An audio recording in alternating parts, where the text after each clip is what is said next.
এমন একটি গুনাহ রয়েছে যেটি তওবা করলো মহান আল্লাহর কাছে মাপ চাইলেও সেটা মাপ হবে না। কি সেই গুনাহ? যদি জানতে হয় মাত্র 1 মিনিট সময় দিয়ে আমার ভিডিওতে দেখুন শেষ পর্যন্ত।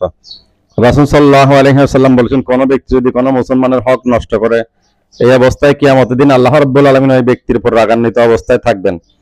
সাহাবায়ে কেরাম রাদিয়াল্লাহু তাআলা আনহুমগণ জিজ্ঞেস করলেন, ইয়া রাসূলুল্লাহ, সেটা যদি একটা সামান্য বস্তু হয়? তখন রাসূল সাল্লাল্লাহু আলাইহি ওয়াসাল্লাম বললেন, সেটা যদি একটি গাছের ডালও হয় তাহলে আল্লাহ রাব্বুল আলামিন রাগান্বিত অবস্থায় কিয়ামতের দিন ওই ব্যক্তির সাথে সাক্ষাৎ করবেন। নাউযুবিল্লাহ।